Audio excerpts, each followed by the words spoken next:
When Bob Marley and the Wailers first appeared on the BBC, few of their new fans realised how much this brand of reggae owed to American soul. Since I've got you on my mind. The Wailers would listen to the radio. They would listen to the R&B that was being played over the radio, and it obviously influenced a lot of their music.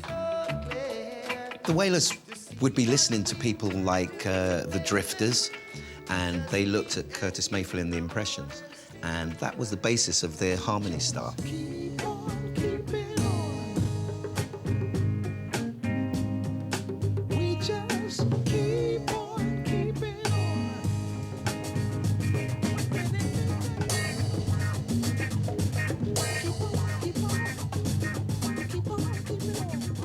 Much influenced by the sounds of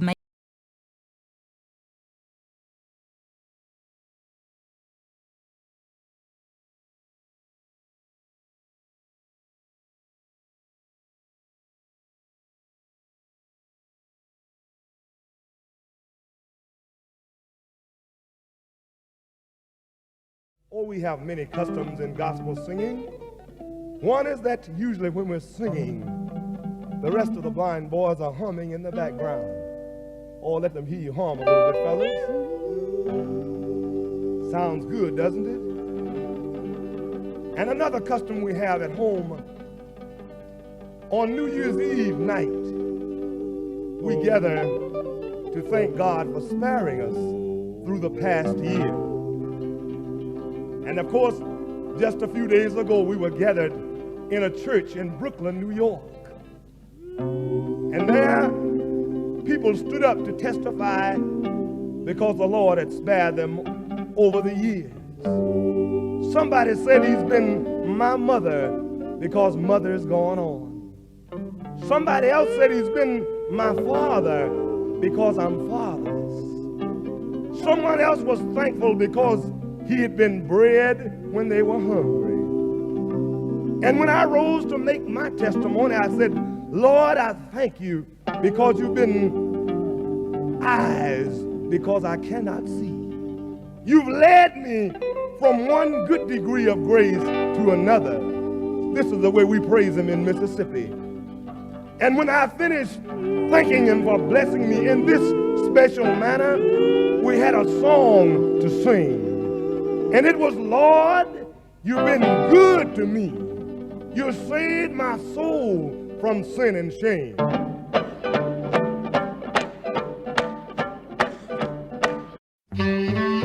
Doo-wop is one of my favorite styles of music, but it seems like the average listener only has a vague idea of what it really is. We think of 50s soda fountains, poodle skirts, Grease, maybe James Dean. The word golden oldies may come to mind. My darling. But the truth is, doo-wop music was an extremely new and pivotal genre that changed the game in the 1950s. Not only did it crystallize the formula of today's modern pop song, it also directly inspired the genres of surf rock, R&B, soul, and most importantly, rock and roll. It was a new style that re-emphasized bands over the soloists of the jazz age, and bringing back a sense of theatrics and costume into music, and it is one of my tops.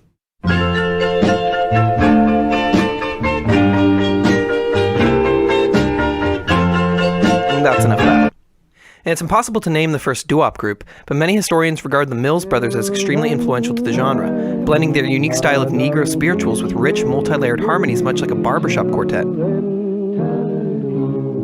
matter when it will be, one day I know we'll be back again. The music was slow and sad, but still always rooted in the swing rhythm. They were also the first group to mimic instruments with their voices.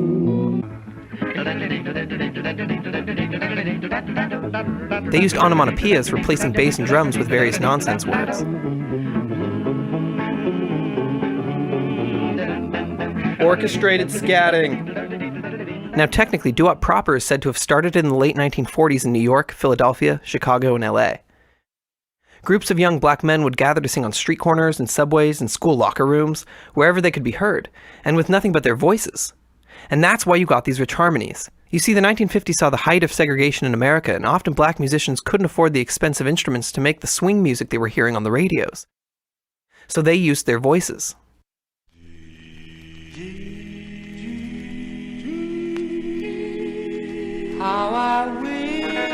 The effect was breathtaking, and almost overnight, the phenomenon of young vocal groups was catching on in cities all over the US. And by no means was this just a boys' game. Groups like Patti LaBelle and the Bluebells, the Bobettes, and the Chantels were becoming just as popular. These were not big label artists with big productions like Sinatra or Judy Garland. These were independents that operated out of local storefronts.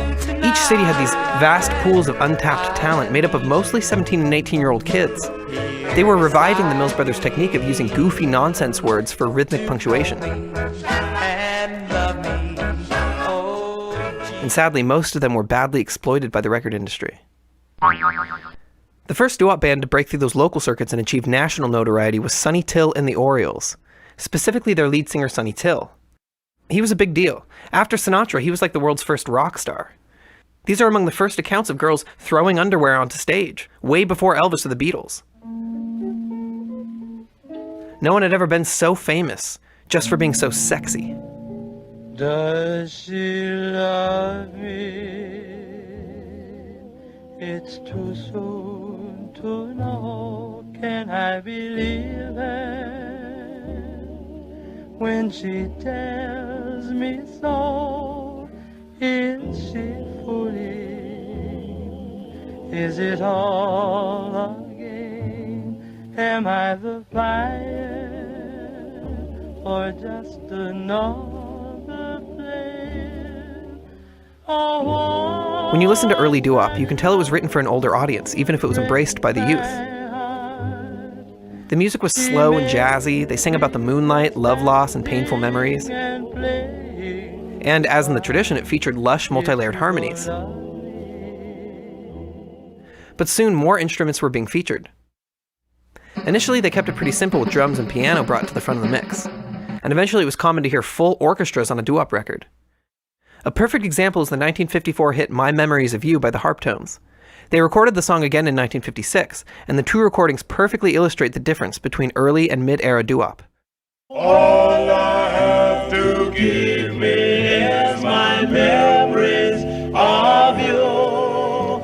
I sit alone at night and wonder what did Pianos, drums, even sax. As the mid-50s rolled along and doo-wop's popularity spread, it soon found a new audience in both white culture and, more importantly, in the teenagers of America. The formula was replicated all over the country. Bands wore elaborate matching uniforms, almost always began with the. There was even a specific trend of doo-wop bird bands. The Ravens, the Penguins, the Orioles, the Swallows, the Flamingos, the Crows, the Larks, the Blue Jays, even the OJs. It just goes on and on. Ray Charles was starting to find a new voice, and it came not from Saturday night, but Sunday morning. Here he was, this cautious, trained musician who loved all the big, smooth singers, but then hearing these gospel screamers who would just go, ah, Jesus, you know. He was thinking, this is raw, uninhibited self-expression. This isn't the careful jazz, knowing your chords. This is just bellowing.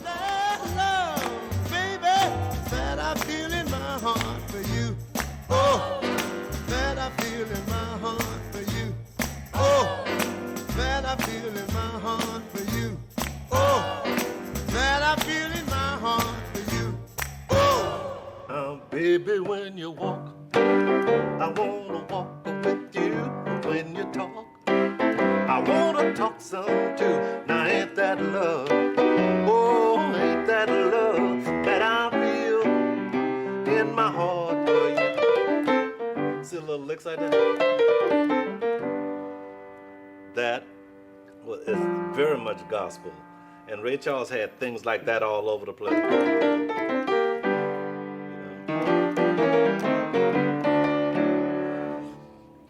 Gospel, Ray Charles. Couldn't separate the two.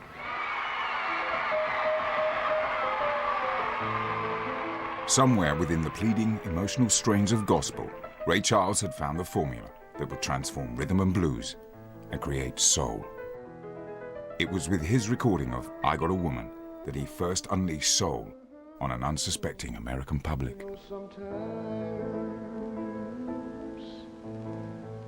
Sometimes you know But I get a little worried now. Well, but I don't care because it's all right.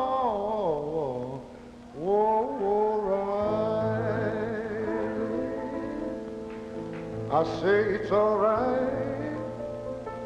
That's because I got a woman way over town. Good to me. Yes, I have. I got a woman. It was the breakthrough that he'd been looking for. But not all of Black America was overjoyed. My mother and I were in the kitchen, and she said, "Will you listen to that man? He has taken the gospel and turned it into a blues." She was very upset about it.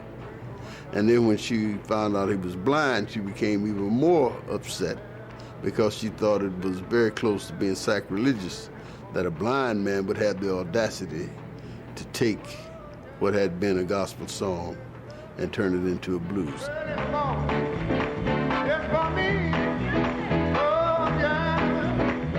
Lots and lots of people felt that way. I mean, a lot of people wrote me a lot of letters and stuff. But, you know, you just tell yourself, hey, you do what you do, you know. I I knew all I was doing was being myself. And so if I made something up, you see, one thing, and I hate to keep referring back to my mom, but she was such a great woman and teaching me things to look out for in life, you know. And she always told me another thing, too, is about besides being yourself. But remember one thing, everybody is not gonna like you. I fuss with my woman, toy with my kids. Despite his critics, in soul music, Ray Charles had created a sound that would speak for his generation. The search for a music that expressed the reality of Black American life had led from the sacred music of the church to the urban beat of the dancehall and back again. Nothing to do but just roll around heaven all day. And Ralph Bass recorded James's song, Please, Please, Please.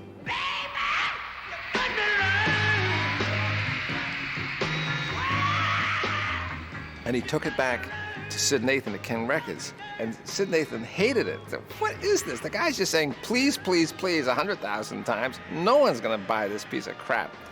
Ralph said, you just put it out and see what happens.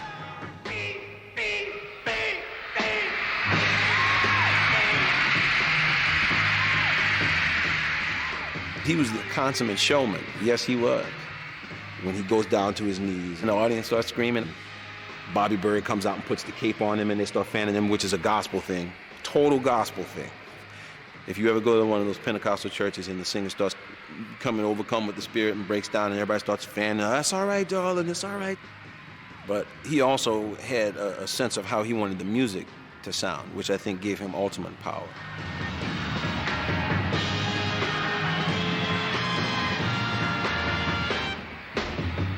The power of soul was plain for all to see. I want to divide it, record people, show them where the new gold mine was at. The gold mine's in that syncopation, you know? And if you're really into it, the spirit comes out.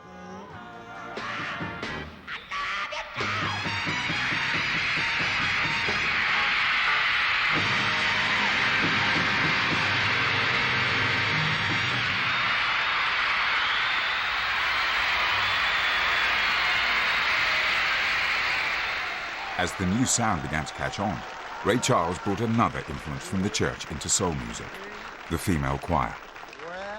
He called them the Raelettes. Unchain my heart, baby, let me be.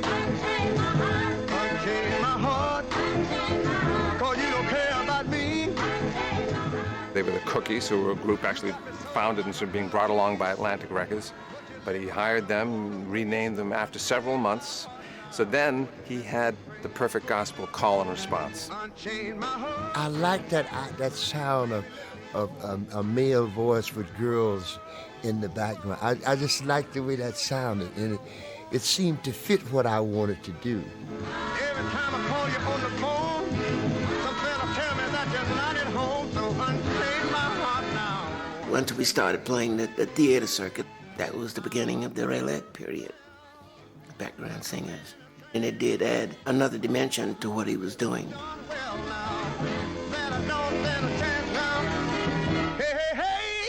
After years of searching, Ray knew exactly how he wanted his music to sound. My major thing in watching From the Wings would have been the musicians, what they were doing, how they were doing it. Just what they didn't play a lot of the time, what they left out.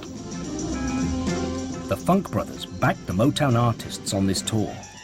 They gave the Motown sound its unique characteristics back in the Detroit studio. If you listen to a modern record now that's got a tambourine on it, you know, the record's the tambourine is... You listen to a Motown, it's right up front. And you listen to Beatle records, the tambourine's right up front, probably because the Motown was right up front.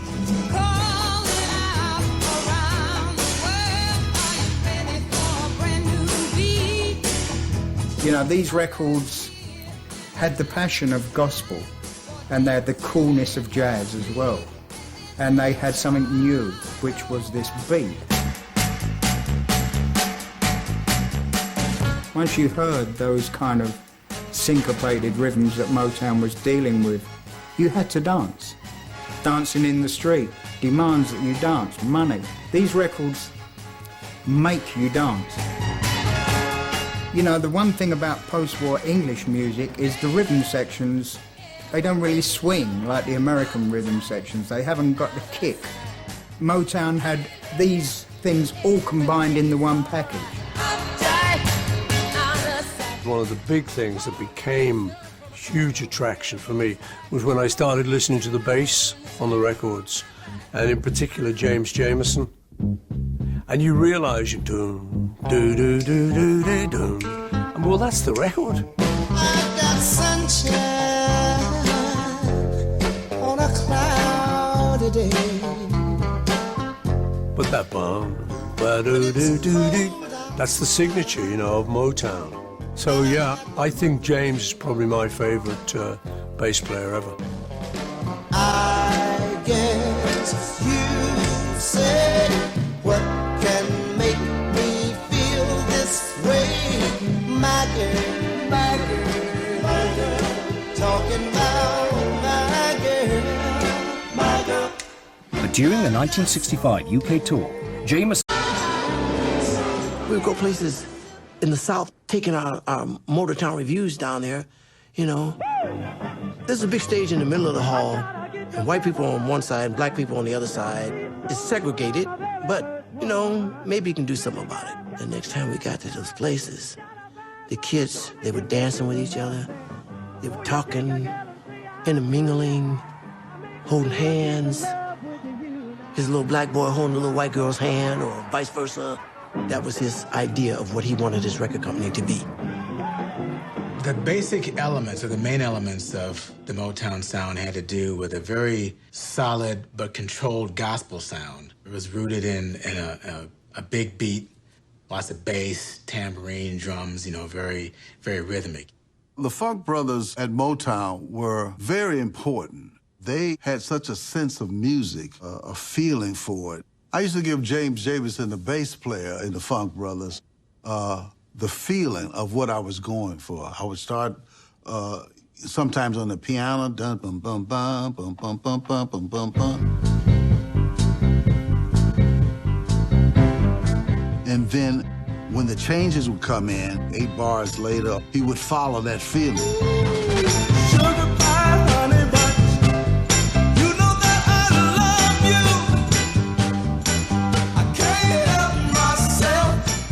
Motown had their rhythm section that they used pretty consistently. They created a beat that they kept using over and over again. Beats were kind of those classic, like, you know, those kind of beats. When you have those, like, amazing rhythm sections with the James Jamerson bass lines, you start to think of the way it moves around, like doom, doom, doom, doom, doom, doom. The drum sound and the bass are the backbone of that sound, never to be equaled. I got a chance to see these acts. As a teenager, would sneak out of the house to go and see them. I would just like to urge you that this is serious business, because from these meetings come the records that Motown releases to the street. We've got to maintain our high standards, because if the records are not created properly, we have a bad image out there. Luckily for us, we have one record in the top 10. The artists that are wide open are Diana Ross and Supremes, Stevie Wonder, Temptations, Smokey Robinson and the Miracles, Gladys Knight and the Pips. You saw the Motown label, you were going to buy it whether you knew what it was or not. And they were actually playing real instruments back then. No machines needed. At Hitsfield, everything was in-house. Studio, I even lived upstairs. And the fact that it was in the neighborhood. You don't get more hood than that. I know you want to leave me. The main thing, it was to get hits.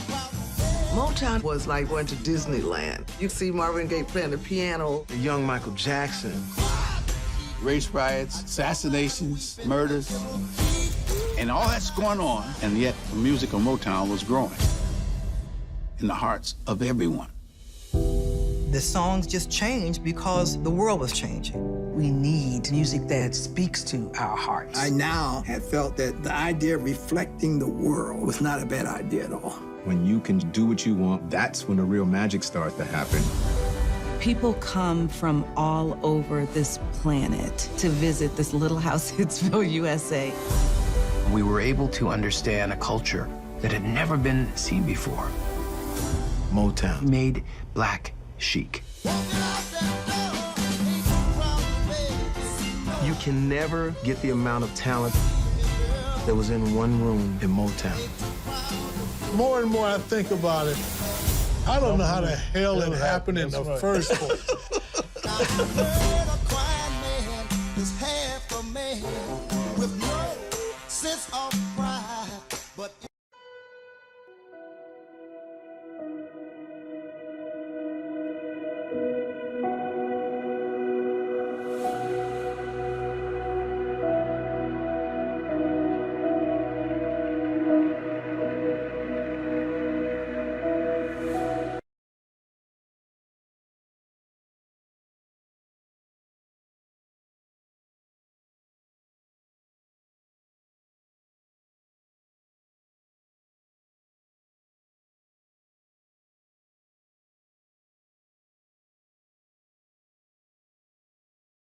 Rocksteady, the aggressive turn.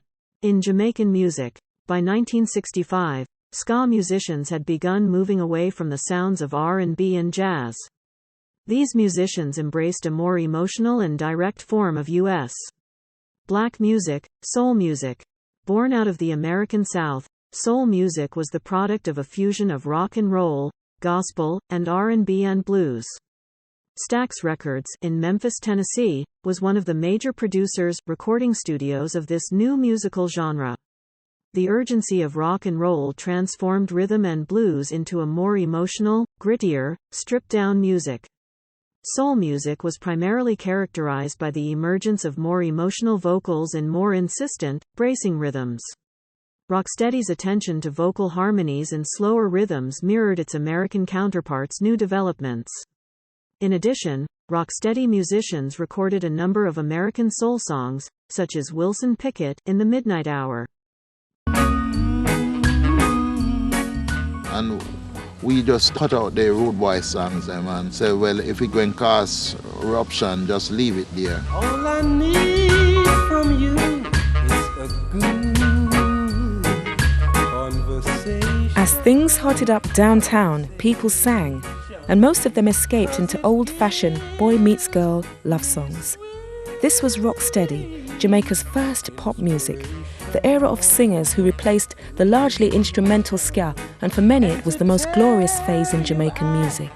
Never felt this way before. I know there is some way today. It all came from the American R&B music, you know, because we're always being influenced by the Impressions, all them soul R&B groups. Love your sister, love your brothers. We would listen to a Dionne Warwick song and try to sing it exactly as Dionne did it. If you are a group, you try to study the Supremes, Martha Reeves and the Vandellas. If there was a group who comes from abroad to our shores, we would want to go and see them because they have something to teach us.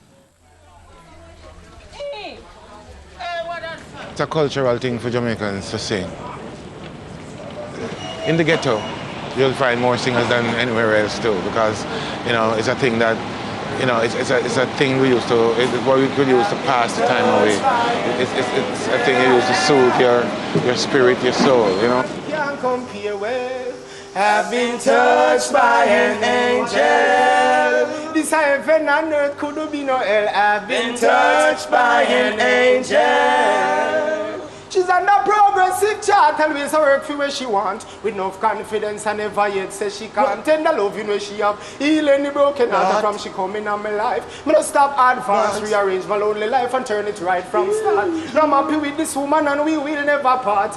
Me know she clever and she smart. I've been touched by an angel. Most of us, we only wanted to hear Roots of Rastafarian musical protest. The bass, along with the rhythm guitar and drums, served as an important part of ska's percussive sound. Employing a stand-up bass, electric bass guitars were not widely used in Jamaica until the mid-1960s. The ska bassist would frequently play a walking bass line, a bass figure often heard on jazz and blues records. To achieve this sound, the bassist would play 4 quarter notes per bar, illustrating the one note per beat style.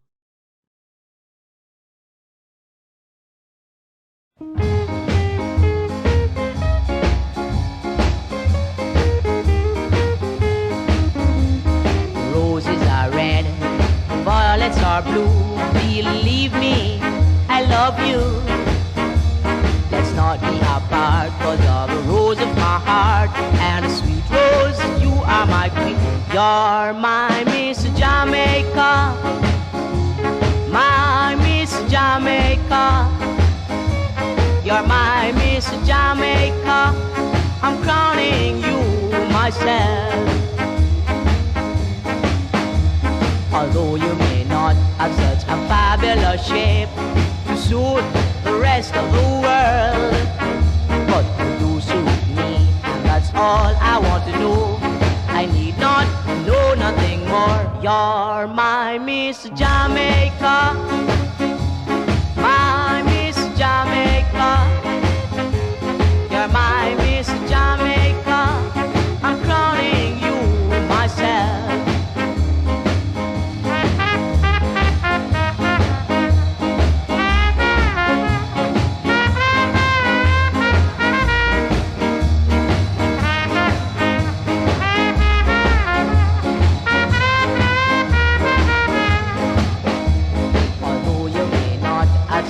Fabulous shape to suit the rest of the world, but you do suit me, and that's all I want to know.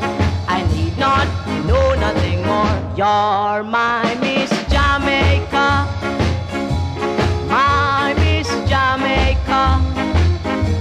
You're my Miss Jamaica, I'm crowning you myself. 'Cause you're my Miss Jamaica, Miss Jamaica, Miss Jamaica.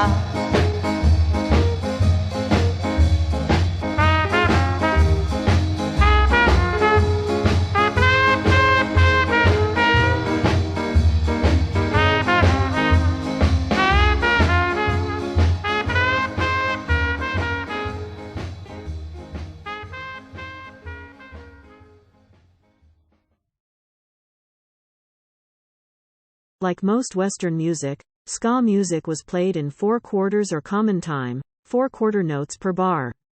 The ska ensemble included a rhythm guitar and, occasionally, a lead guitar, an upright bass, drums, lead and harmony vocals, and often an extensive horn section that included a trombone, trumpet, and a tenor or alto saxophone, or both.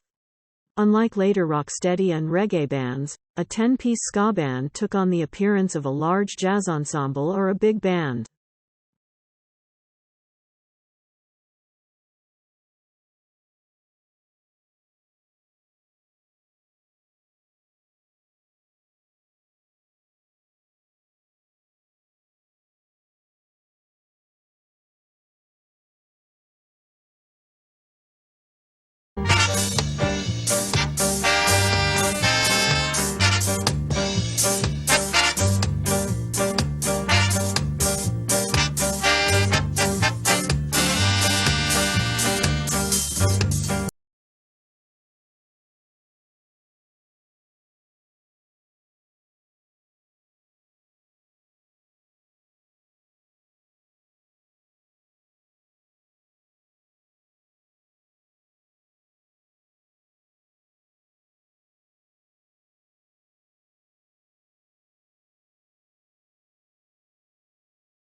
Tate is perhaps most well known for his work with his band, Lynn Tate and the Jets, and is credited with ushering in the genre of rocksteady.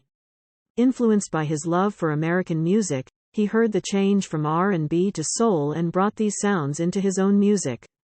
Morgan describes how these instruments, like Tate's electric guitar and the bass and piano, led to the character and the evolution of the music that followed.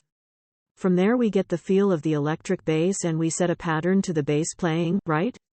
So by setting a pattern, the walking bass, which is the string bass, would play, which was a one without electric. We use an electric bass to set a pattern, which is how we get rocksteady now.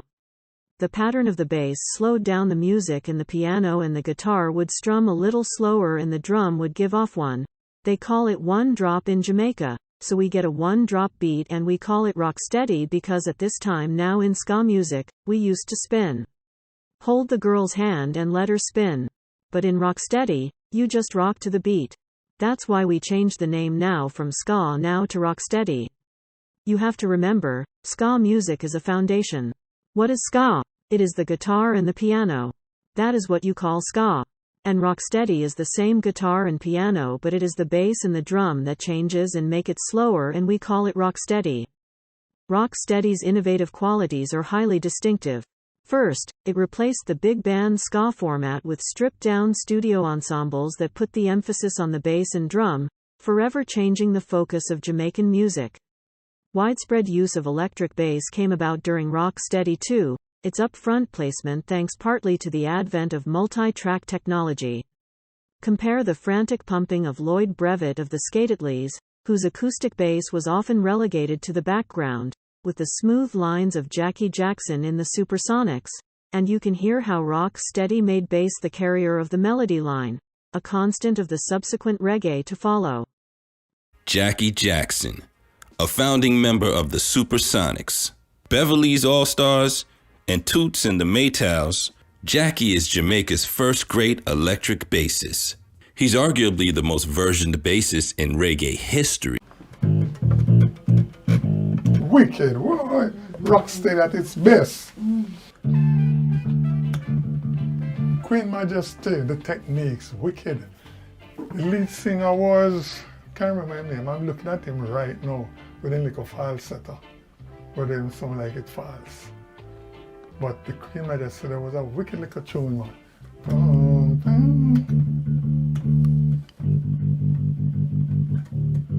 Intro.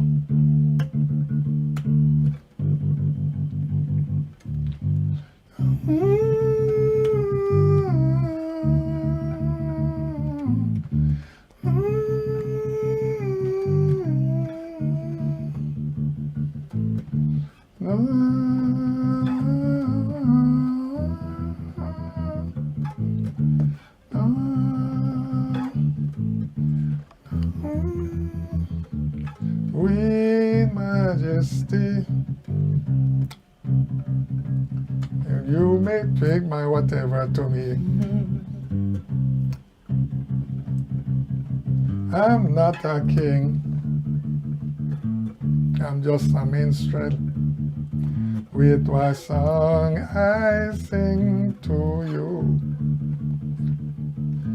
I'm not a man, I'm a something. Queen Majesty, wicked.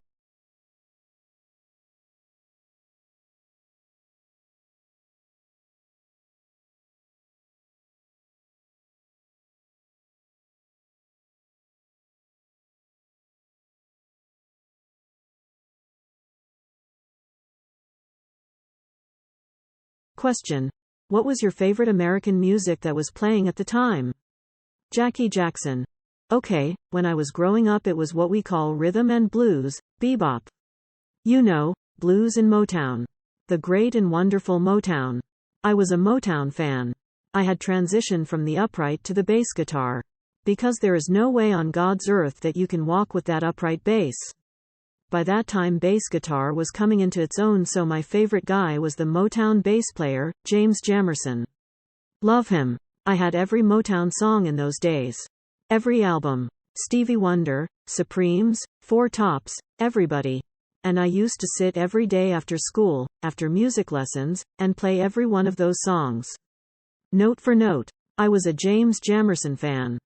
Jamerson's increasingly autonomous and rhythmically adventurous bass lines influenced what was sung over the top.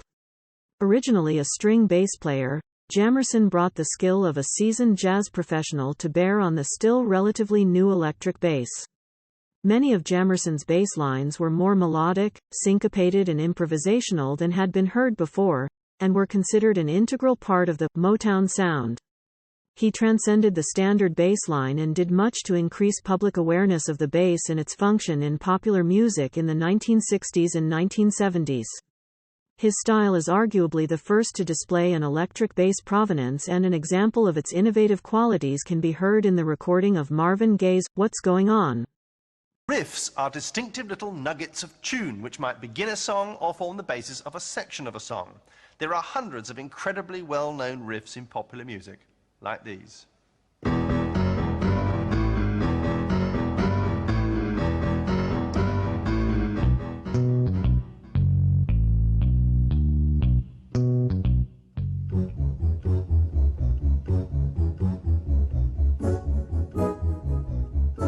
In some bass riffs, there's an unmistakable feeling that we're waiting for something else to happen, for the voice to soar in over the top, for the key to change, for the drums to join in, or the guitar to begin a solo. There are other examples of bass solos being much more than that. Post-war jazz saw the appearance of virtuoso bassists in small bands whose role was far from that of supporting stooge.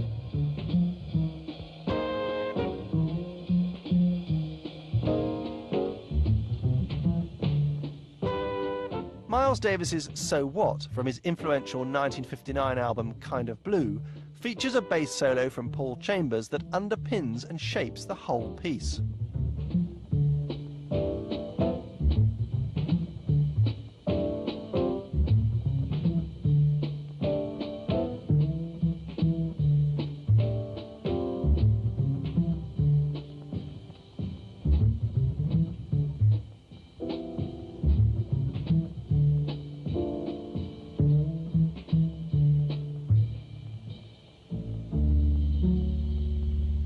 Jazz bass players' attitude to their role, that they were no longer mere bricks and mortar for the other players to stand on, was to redefine what we expect as listeners from bass in contemporary music.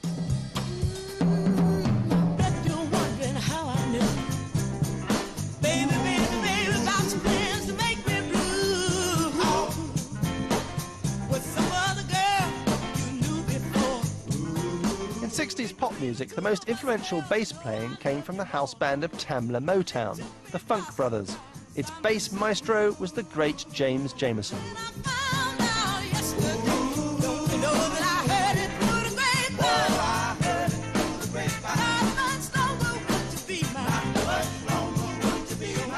Most, if not all of you, will know the 1967 Marvin Gaye hit, I Heard It Through the Grapevine. But it was first recorded for Tamla by Gladys Knight and the Pips.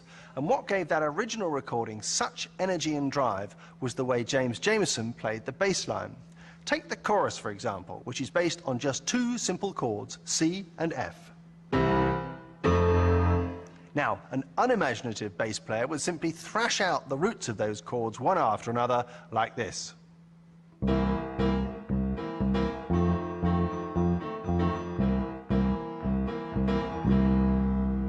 But Jamerson turns the bass line into a fireball, leaping about all over the place to create movement and excitement in the accompaniment.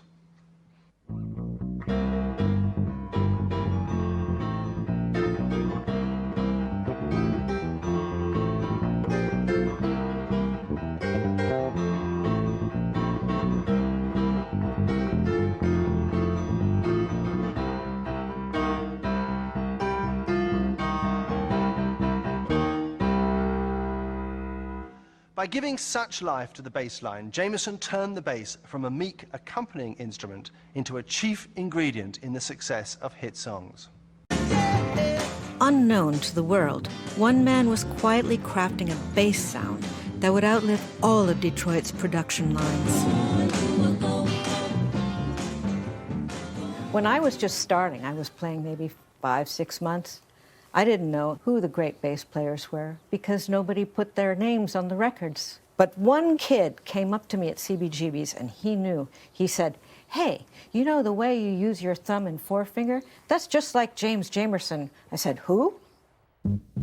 Jamerson, who played on the majority of early Motown records, was key to their unique sound. But like all of their studio players, he remained uncredited and invisible.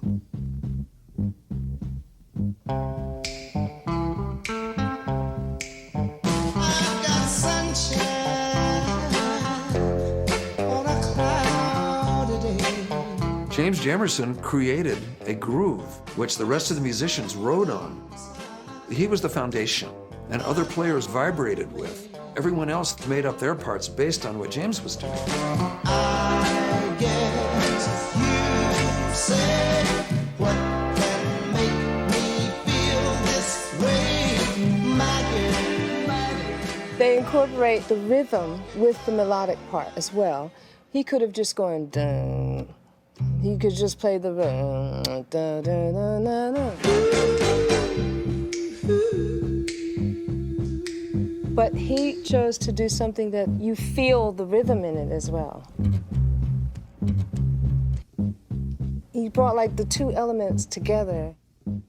Jamerson's bass with big flat wound strings, and there was a foam mute installed in Fenders at the time that would mute the strings. They don't make them like that anymore, so now you can just stick a piece of air conditioning foam in to get that muted, muffled sound. And then the key to the sound is never touching it beyond that. I bought this years ago, and I haven't cleaned it or done anything, because you just let it ferment. For once in my life, I have someone who needs me, someone I've needed so long. He didn't change his bass strings. And so they got that little muddy, muffled sound. And so the notes didn't last long. Because the notes didn't last long, it forced him to play more of a rhythmic feel to the bass. His bass playing got then he just found in between the grooves and just started a style that nobody had ever done before. Oh, someone warm like you would make my dream come true. Yeah, yeah, yeah. What makes a hit record a hit? It feels good. He just made those feel good, you know, the way he's playing. A little short guy, the bass was bigger than him, you know. It's unbelievable. Just a touch is what made it so special. I Was Made to Love Her, you know, that initial sweep. You have to play really fast.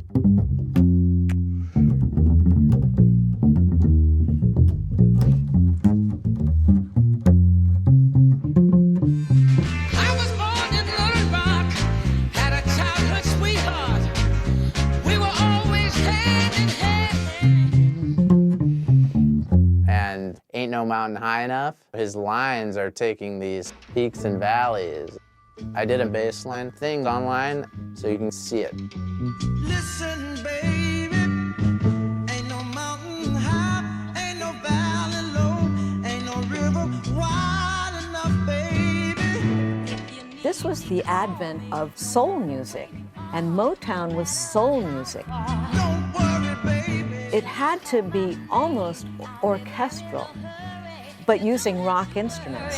Oh, baby, there ain't no mountain high enough. He climbs when the other instruments are diving, and then he completely descends and drops under the vocal.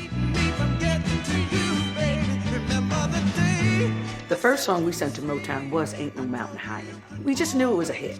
You know, the song had so many levels. I made a vow, I'll be there when you want me some way, somehow. Oh, baby, there ain't no mountain high enough. James Jamerson was a quiet genius. You didn't have to tell him anything. He instantly knew the feeling that you were going after. We've got to find a way to bring some understanding here today. Make it nice. Jamerson didn't just come to define the Motown sound. He kind of invented funk bass. Well, the most important pointer that my father taught me, when I'm playing, if I don't feel it, don't play it. And, you know, a lot of guys would just play straight. And with no feeling, but he would play like...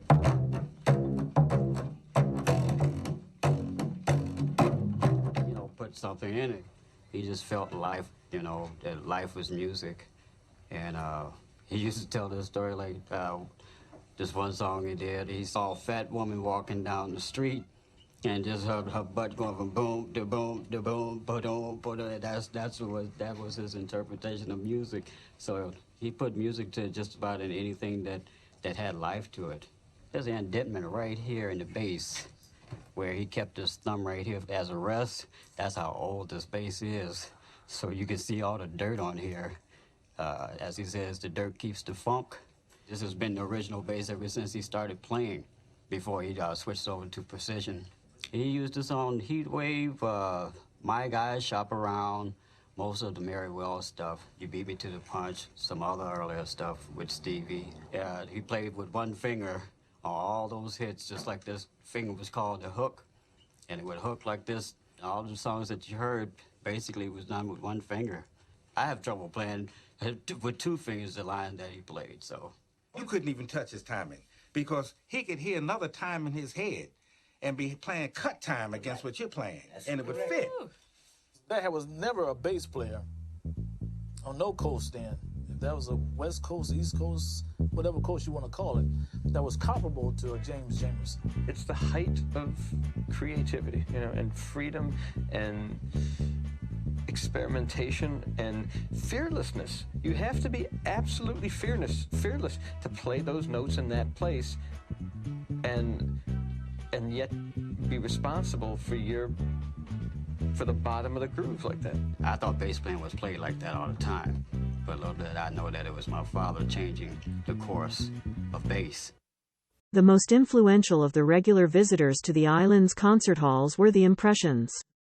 Just consider the number of Curtis Mayfield-written cover versions that crop up in the Rocksteady songbook. The Techniques' Queen Majesty is an adaptation of Queen and Minstrel. The same group's You Don't Care is the Impressions' You'll Want Me Back, while the Unique's Gypsy Woman didn't even go so far as to alter the title. And what was to become the classic Jamaican vocal style of three voices in harmony with tenor and alto leads swooping in and out of each other, and acting out a 3-minute musical joust, is pure Mayfield, Cash and Gooden. You know, the Impressions. It was a way of doing things that became so entrenched in the island's music business.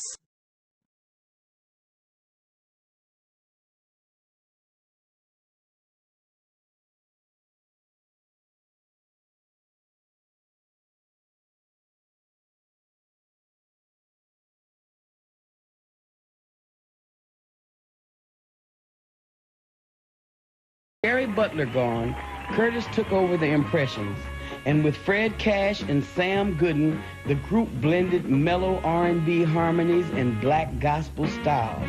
The result was silky smooth soul. Say it's alright, it's alright.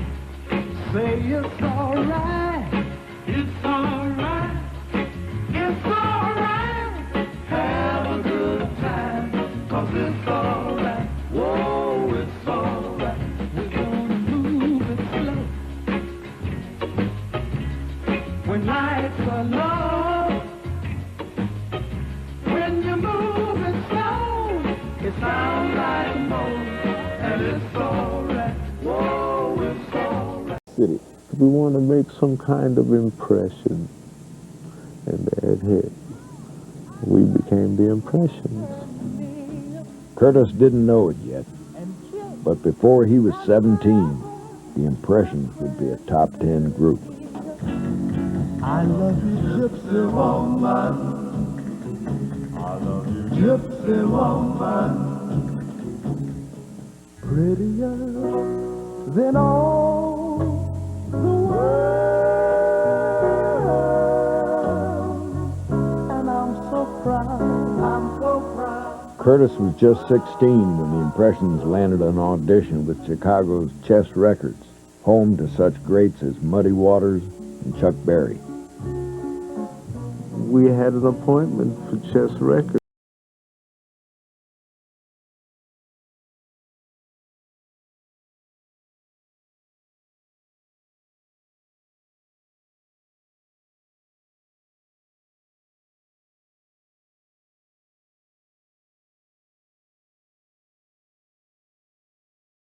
Music can make you happy. Music touches where a doctor can never go, to the soul. I think that is what Rocksteady is all about. Calm and easy. Love me today. Love me today.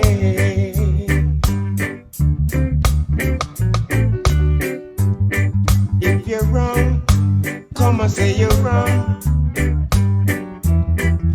Don't stay away. If you're wrong, come and say you're wrong. Don't wander away. Love for today. Forget about tomorrow. Love me today. Love me today.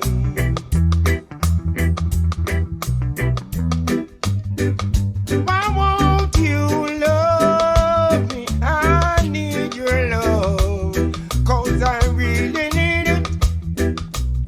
I want you to give me your, give me your love, baby.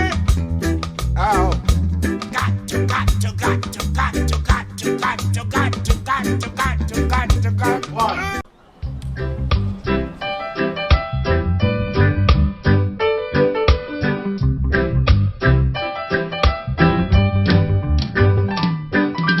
If sometimes I feel sad, don't worry, darling, things ain't that bad. You may think I don't love you, boy, but listen, listen to me, boy. Listen, listen to me, boy. Listen, when I say, and I say silent river, run sleep. Silent river, run sleep. That's how my love is. All right now. I did not plan to be a singer. I really wanted to be a nurse. And run deep, yeah, run deep. Oh, my love runs deep. Oh, I love you, I love you. Oh, yeah, it runs deep.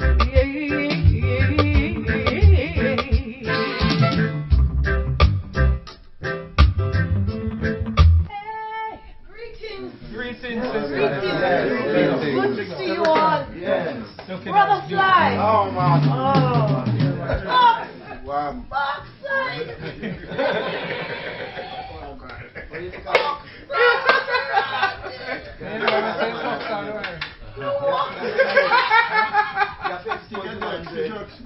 Well, nothing. Oxygen paper young, if them black enough. Good to see you all. Yes, yes, Good to see you all. Very nice, very nice. What? Oh, the key? Get some minute left and all the rest. Yeah, I'm gonna give you a key. I'm going to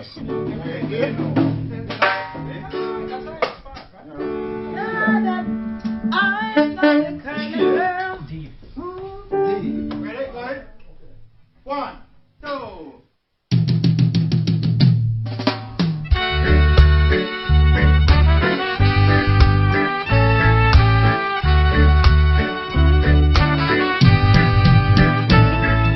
The tide is high, but I'm holding on. I'm gonna be your number one. And I'm not the kind of girl who gives up just like that. And that was it, you know. I'm in a dancing mood. I'm in a dancing mood. When you feel the beat, you got to move your feet. Got to clap your hands. You got on the soul. Deep down inside, 'cause you can't hide. You can't hide, you can't hide. I'm in that dancing mood. Oh, let me tell you, I'm in that dancing mood. Yeah, I'm in a dancing mood was one of my biggest. It was one of the first rock steady. You know what I mean? And that song, to be frank, you know, it's so loud. I got £50 doing that song for Mr. Clement Coxon Danby. Mr. Coxon. So it is. And after that, you know, no more royalties. And that song sold a lot and sold a lot, you know. You know what I mean? No others money, no royalties, no pounds, no dollars. Got to hold my corner. I'm in a reggae mood. I'm in a dancing, dancing, a dancing, a dancing, dancing, dancing, dancing. I'm in a dancing mood. I'm in a dancing, dancing, dancing. The thing about those days when we were making records, we wasn't thinking about money because we loved the music so much that we just wanted to just sing songs. We used to compete basically because like Ken Booth would have a tune out and you could look over for a Hopeton Lewis, a Alton Ellis, you could look for a Delroy Wilson, John Holt, we'd all have a song out at the same time. And it was like a good feeling just to be singing and recording music and people saying, boy, I love your new song and dancing. So after a while, you realize that, hey, this is true. Soul in America evolved into funk as artists like Curtis Mayfield and James Brown brought a new dimension to the sound. In Jamaica, soul blended with ska to produce rocksteady. Derek Harriott has described the involvement of American soul in Jamaican music, stating that many artists simply covered American soul at first before adopting it into their own repertoire, much in the same way that American R&B came into ska. A lot of the new type of American soul music was coming to Jamaica. That and Hash 039's what really eclipsed ska. It was so popular with the people, the sound systems were competing for it like they used to with R&B. Records were just being imported and exclusives were being guarded just as jealously as they used to be. This new soul music with the Motown thing as well was having such an effect in Jamaica. Not just records being played on the radio but tours by the artists were always popular. Perhaps inevitably, the Jamaican singers were starting to sing in that style: Derek Morgan, Dobby Dobson, Joe White. Bob Marley and the Wailers were sounding like Curtis Mayfield and the Impressions, Jimmy Cliff sounded like Otis Redding, Ken Booth sounded like Clarence Carter. Everybody was doing a lot of cover versions. And it was working. And it was slow down stuff, a Lovers and Hash 039 rock kind of thing, and the crowds were going wild.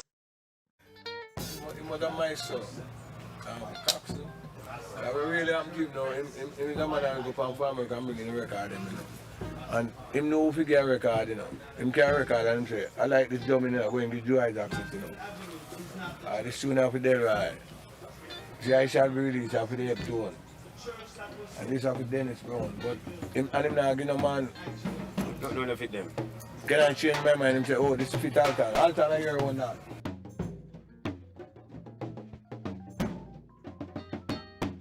Those days now, Sir Cox, when he goes to America, it would bring back songs that American singers sing, and it would give who we want to give them to sing.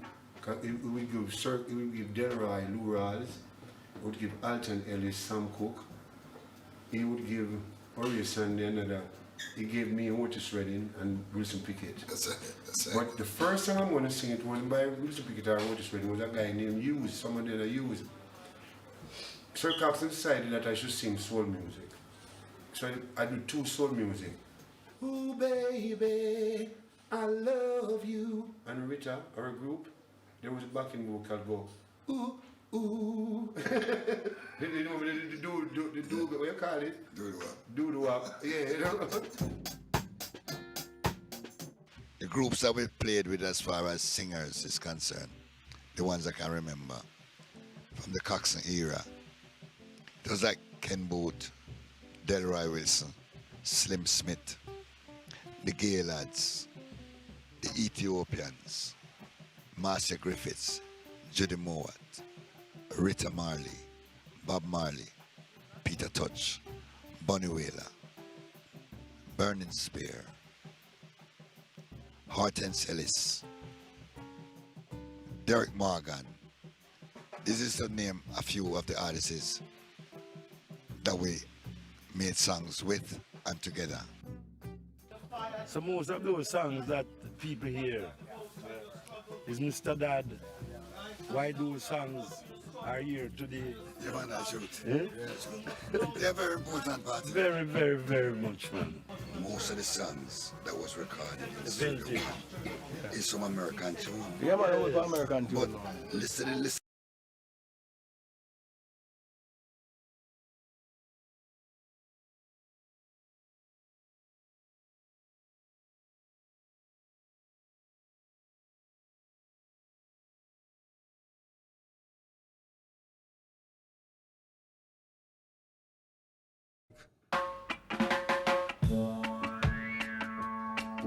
So the drum is the heartbeat and the bass, it is the backbone.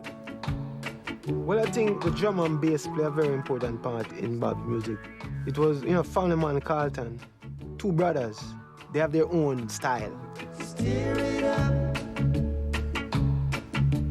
little darling, steer it up. Come on, baby.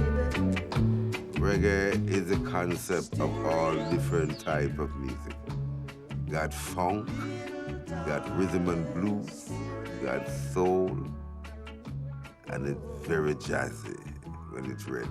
It's been long, steer it together, since I've got you on my mind. Ooh, yeah.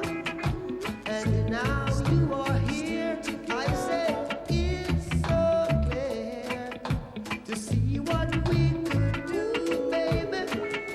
Just me and you, come on and steer it up. Little darling, steer it up. Come on, baby. Come on and steer it up. Little darling, steer it up.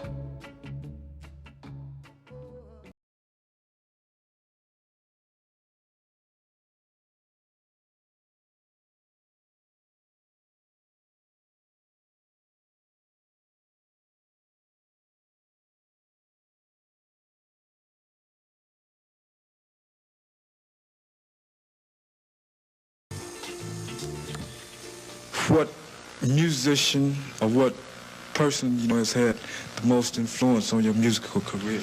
I love black music like Curtis, James Brown, Otis, Sam Cooke. The whole streamline of them singers.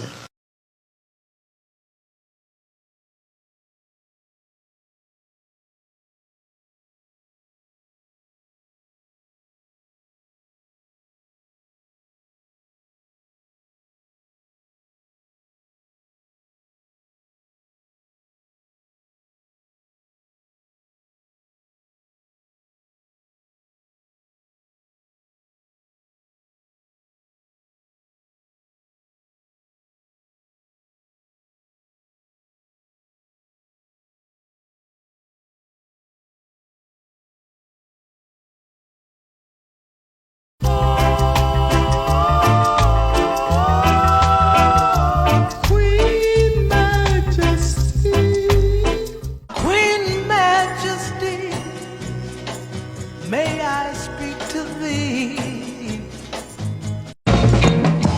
No matter what I do, yeah, I'm still on winning you. Oh, 10 to 1. I'm still on winning you are 10 to 1. I've been trying, Lord knows that I've been trying, Lord knows that I've been trying. And I might pass all your dirty remarks on love. There is one question I'd really like to ask. People get ready, there's a train a-coming.